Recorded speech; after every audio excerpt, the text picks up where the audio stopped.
Hello, my friends, and welcome back. Thank you for being with me again today. I um, I don't like when people change rules in the middle of the game, and especially when they change the rules to affect me negatively, but affect them positively. I don't think you would like that either. So what I am talking about here, I'm talking about the Russian foreign debt. So Russia tries to pay its debt, no, the investors pay them back the money, and it's a lot of money.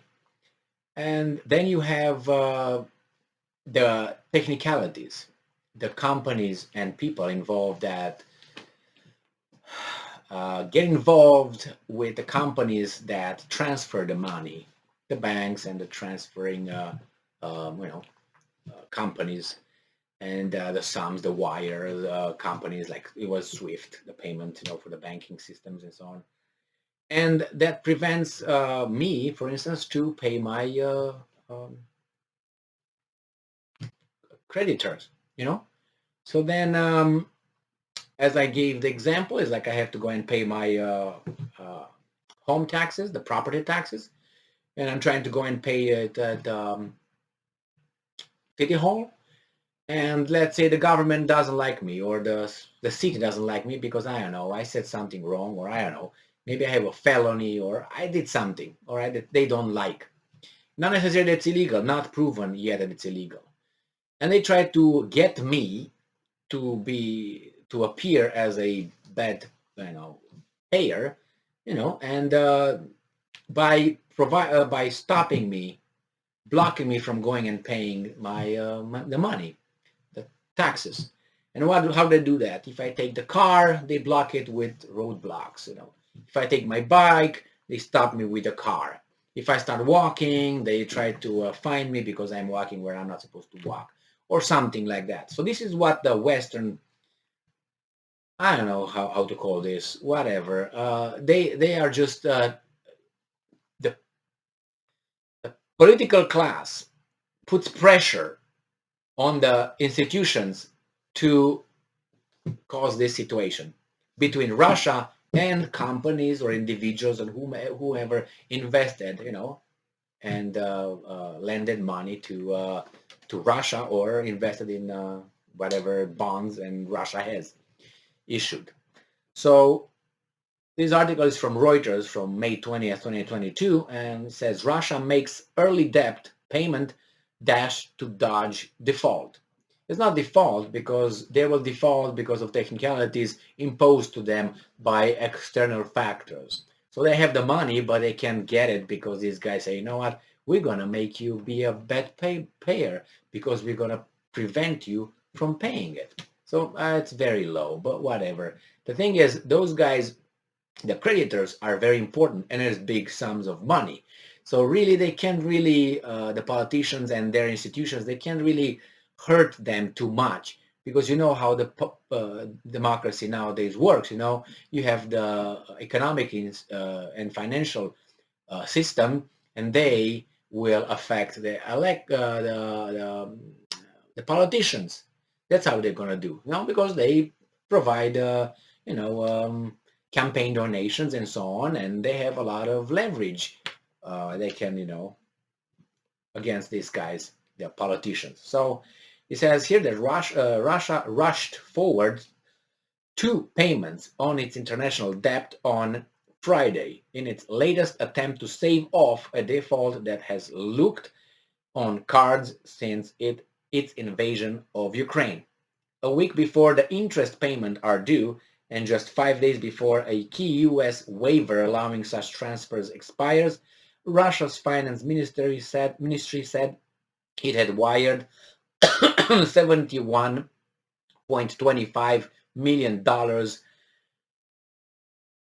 for a dollar-denominated bond and 26.5 million euros, which is $28 million, for euro-denominated notes. It's a lot of money, isn't it? Russia has faced the prospect of sovereign debt since Western capitals imposed sweeping sanctions on the wake of its invasion of Ukraine. The country has been all but cut off from the global financial system and has been roughly half of its $640 billion reserves abroad frozen. So it has all but cut off from the global financial system and has seen roughly half of its 640 billion reserves money that's overseas. They say, well, that's not yours anymore. We keep it, and maybe we can use them to rebuild Ukraine. How would you like that? You have a problem with a neighbor, and then you have everybody saying, oh, money that you lend us, no, we're going to keep it, and I'm going to buy my kids a bicycle and some whatever I'm going to buy. So it says here that Russia, which has retaliated with some countermeasure of its own, has been able to keep paying until now because of special license from the US Treasury, which allows international bond holders to receive these key kinds of payments. The exemption is due to run out on May 25. However, the US Treasury Secretary Janet Yellen signaled this week that it won't be extended because she can. She's so important, man. Yeah. She talked about the global tax. Get into that a little bit. Global tax. You know what it is? Scary. But people are not on board yet with that. They are kicking the can down the road, said Khan Nazli at asset managers Neuberger Berman, who holds some Russian sovereign bonds. The country's $40 billion of international bonds, around half of which are held by foreign investors, have emerged as a flashpoint in recent months. While Russia initially seemed keen to withhold payments to foreign investors unless it was allowed to make use of its frozen reserves abroad, this seems to have changed. Yeah, because they have the money from oil sales. Don't have any problem. This strategy turned into Russia not wanting to be the party to blame for the default. Of course, they don't want to be. It's going to be the other ones. And now we find out who is one of the beneficiaries here, or who's getting some money from the transfers. JP Morgan, which previously acted as a correspondent bank on such payments, did not immediately respond to a request for comments. The U.S. Treasury declined to comment. Yes, so JP Morgan was making a lot of money through the transfers. So it's going to put pressure on some people over there, right? And those people will put pressure on Yellen, who was appointed over there. Russian Finance Minister Anton Siluanov said on Wednesday that Moscow would service its external debt obligations in rubles if the United States blocks other options and would not call itself in default as it has the means to pay. Yeah, I don't know why these guys are still following the rules. Why don't you say, you know what, screw you guys, get my money if you want. We're not going to do anything with you. Everything is going to be a different way. And that's it. Start from scratch. How about that? They try to keep it, legal.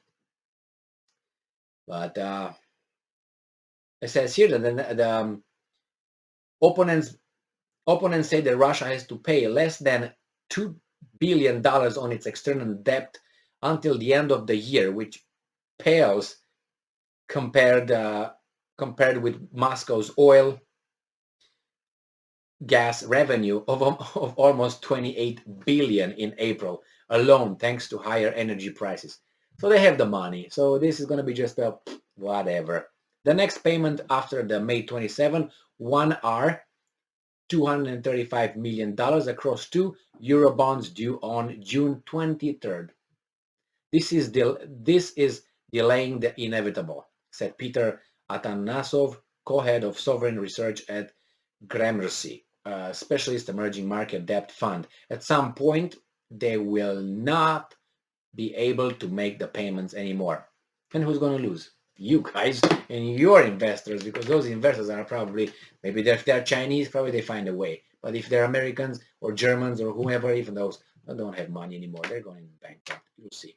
But nevertheless, not bankrupt, but they're going to be the ones losing. So they have to say, okay, how much are we going to lose? Yeah, there's going to be enough pressure until they say, okay, now we have what? A few, okay, we can afford being now moral and virtuous and say, we don't need the payments anymore. You'll see. But Russia makes enough money the other way, so I don't think they can say, you know what, guys, we don't need you anymore. We're going to make banks together with China. More money than you guys ever dreamt of. You'll see. And the Arab countries as well. Thank you very much for being with me again today. Stay strong, stay smart, look for the truth, and be just. See ya.